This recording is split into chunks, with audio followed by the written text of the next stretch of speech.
Today we're going to talk about the 3 keys to pre-qualifying for a mortgage. So I'm going to be walking through all of them broadly, and then ultimately, over the next few weeks, you'll see videos really deep diving into the topic.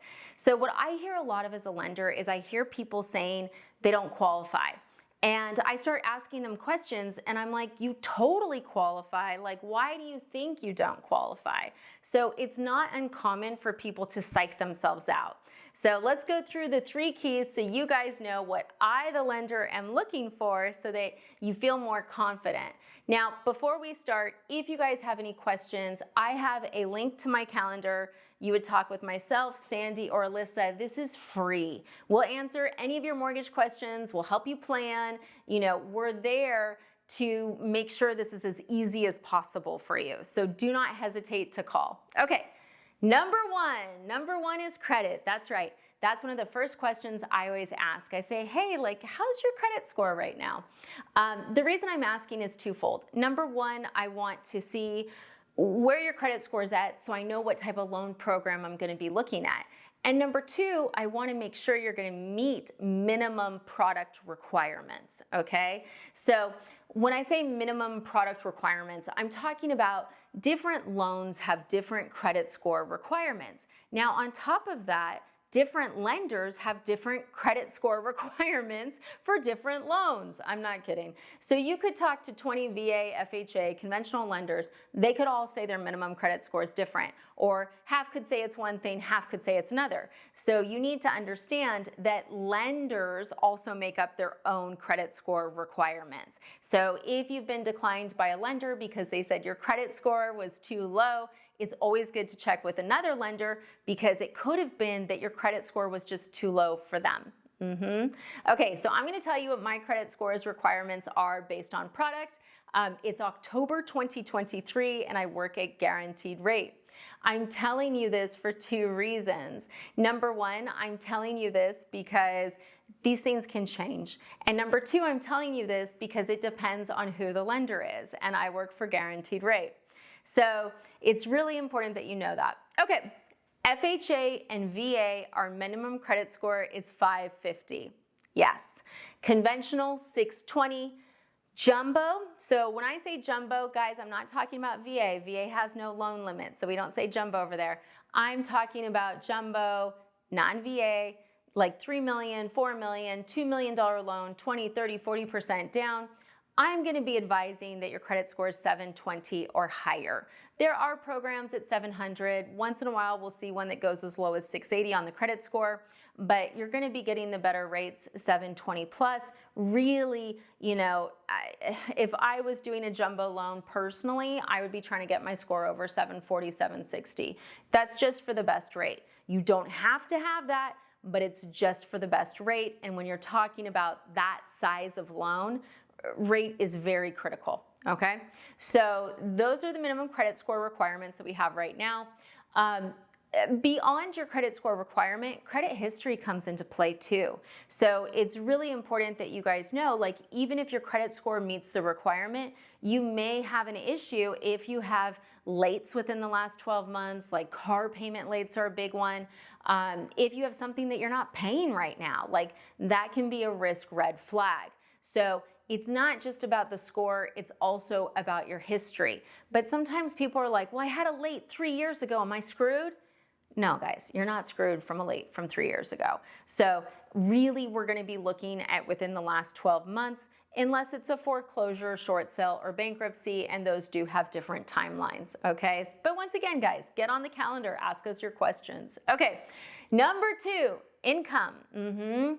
Income's really frustrating for people, and I get it because you're like, Jen, I make XYZ, and I'm like, actually, once I look at the guidelines, you make XYZ.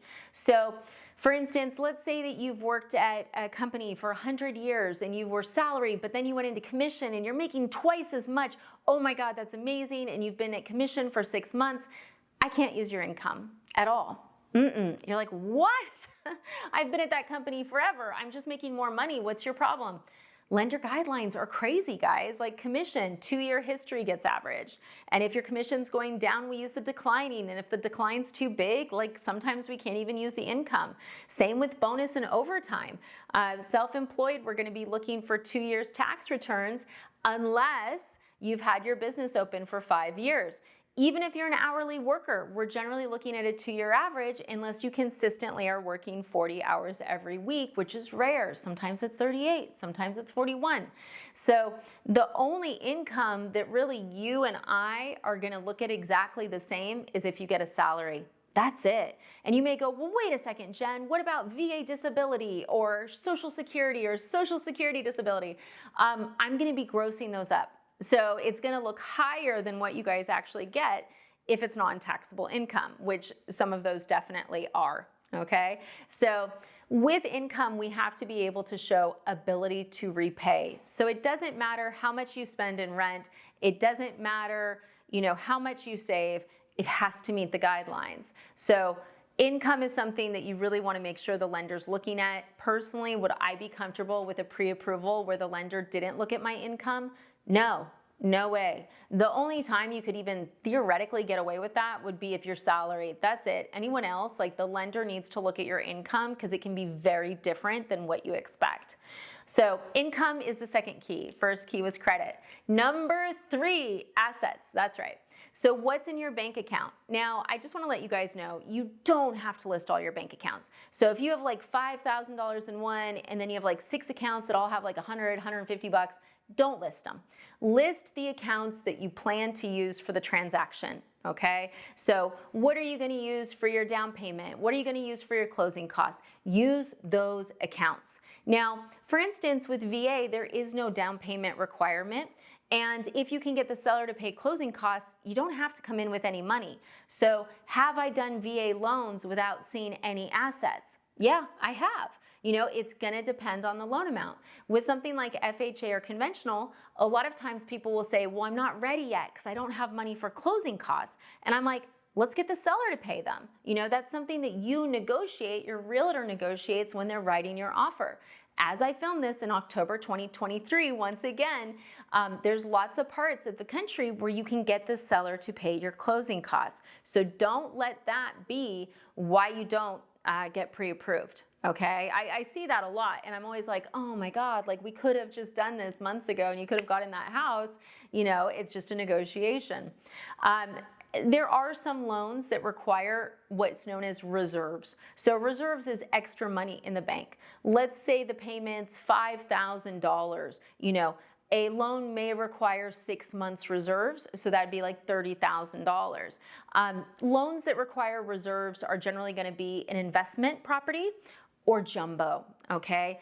Jumbo, once again, like, look, if I was doing a jumbo loan, I'm always gonna be telling people, like, list your 401k, list your stocks. I don't care if you're not gonna liquidate them, but list them because I wanna be able to show you've got this huge money pot behind you because I'm gonna get you a better rate. It's that simple. With jumbo, there's some investors where they're fine with 6 months reserves, some want 12, but right now the pricing, the rates are better if you have 30 plus months of reserves, which is a lot. It's a lot, but often in those categories, people will have a 401k or some level of investments that we can use as reserves. But if not, no worries, we'll do the lower reserves.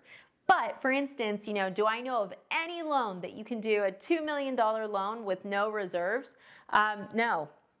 No, VA would be the closest, but that's a different ball game, okay? So remember guys, VA is not the same as jumbo that I'm talking about in this video. So yes, jumbo investment properties will have reserves. And sometimes if your credit is a little rockier, showing some money in the bank account can be the trick to getting your loan approved. So a lot of people don't know that. They just put in what they think they need and they get declined, but it could have been as simple as, hey, can we put your 401k in there as well? I don't want to use it. I just want to see it, and that can be the difference between a decline and an approve.